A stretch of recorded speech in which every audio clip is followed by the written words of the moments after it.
Yeah, my name is Simon Williams, and I'm the festival director at Musicport, which I like to think about as a position who's a guy who's at the top of a ship, just looking out and saying, I think we need to be heading over there.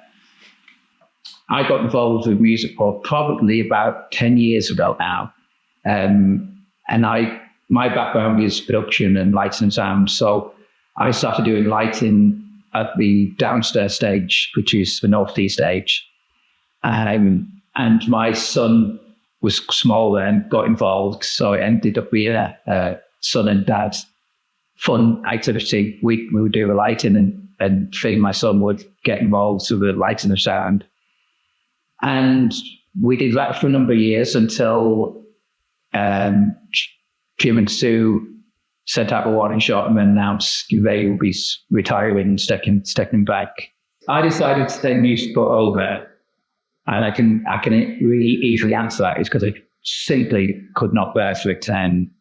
It was a highlight of my and my son's years, and I know it's highlight many other people's years. And year on year we came and absolutely loved it. And it was a real highlight of the year, something to look forward to in October. And when I heard Jim and Sue were retiring, I just simply couldn't bear for it to end. So I had a friend once who needed his house painted, and it was overwhelming. I didn't have the money to do it. And I asked around my friends, come on, we can come and help him, can't we? So we rallied up the team, we turned up and his house got painted. And just in a similar way, I hadn't thought about being a festival director, no plans to do that. But when I heard that it wasn't carrying on, I just couldn't bear it to end, just couldn't. So I asked around a few of the usual suspects, key members you see around Musicport, and I said, surely we can carry on, we can get an enthusiastic team together. And we did. We got a little key, compact, passionate, enthusiastic team together, and we managed to carry on, and more people get involved. And now we've got a great structured team behind it. And so we've got big plans for the future.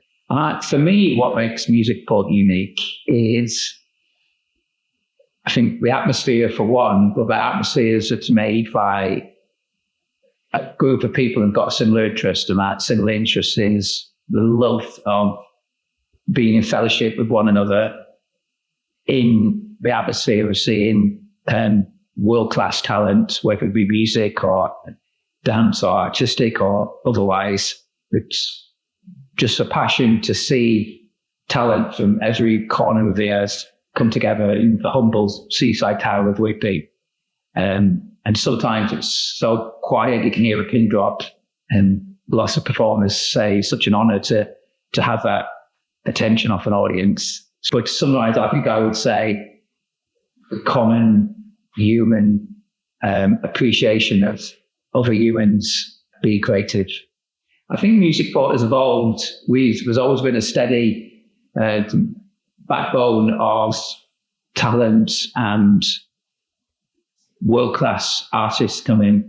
But I think it's evolved by being more forward-thinking. Every genre of music, every festival of music has to have some new blood coming in to keep it going. So we tried very hard to think really consciously about getting younger people in, not necessarily age younger, just younger people in terms of what they'd like to do within the festivals. So one of the things we're working on is a production academy.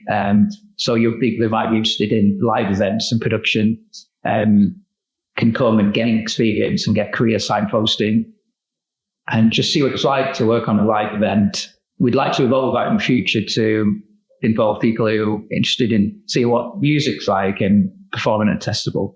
Yeah, Musicport does have a strong community focus, and I think we've been really blessed by seeing local communities get involved in communities and groups that wouldn't normally easily get involved with a festival and musical or creative events. So that's local organisations that are involved with physical challenges and hidden impairments and neurodiverse backgrounds. And it's been absolutely fabulous to see them involved and passionate about being involved and wanted to come back year after year.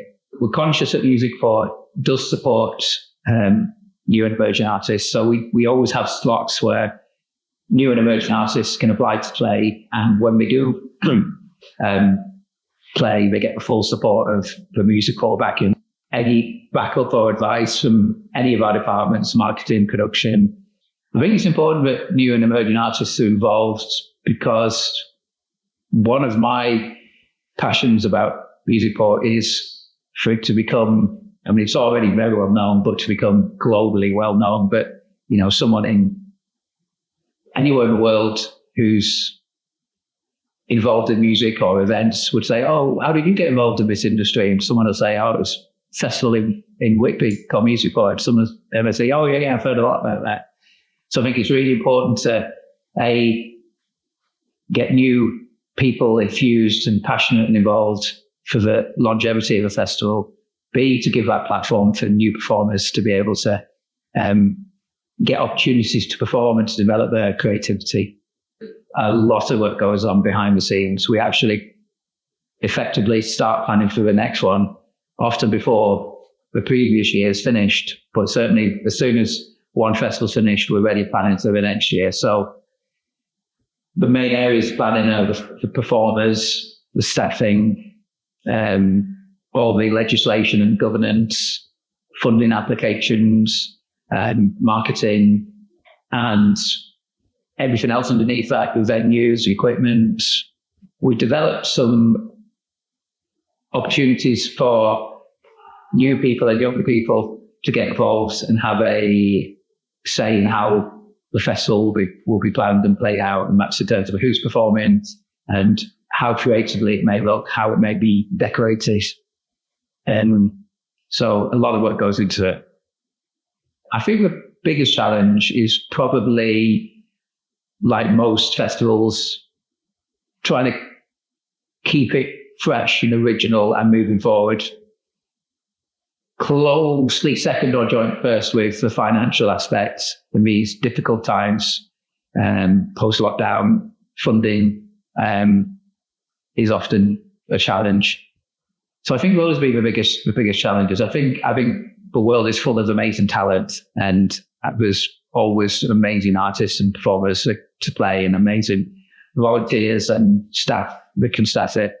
But I think financial, and try not to just do what we've always done. We're always trying to move it forward. I see Musicport in another 5 to 10 years being very accessible, exciting, and open to people who've been to the festival before, people who've not been to the festival before, especially focusing on families and young children and activities associated with that, and big open-armed welcome to people that have challenges in everyday life, whether that's physical challenges or mental health challenges or neurodiverse challenges. I would like to see Musicport on the map as one of the most neurodiverse friendly festivals in the UK and worldwide. And the kids are raring to come year after year, because it's so exciting in terms of, as well as the performing stuff to do, the workshops and children's activities. I think I'm most proud of those moments when I've been at the festival and I've looked and I've seen people, audience members of all ages, completely connected with a performer, completely connected with fellow audience. And you can see it's touched them. I've seen people many times brought to tears. I've seen performers on stage move to tears with that connection. I think those are always my proudest moments. Another example would be an email we got from a family who one young person hadn't ever been to a festival, hadn't been feel comfortable coming to the festival with so many people about, but they did come and they had an absolutely wonderful time and couldn't wait to come back a year later. So I think those would be my top 2 proudest moments. My advice to someone coming to Musicport for the first time would be come with an open mind and enjoy it. It's in terms of other festivals and outdoor festivals, it's different than I don't know if quirky is the right word, but certainly unique. It's all an indoor venue, beautiful Victorian building, great variety of acts from all over the world, all very different at times, a big range of styles and genre. And it really just has to be experienced. Most people who come fall in love with it and come year after year. I think if I had to sum up Musicport in 3 words, would be eclectic, passionate, and safe.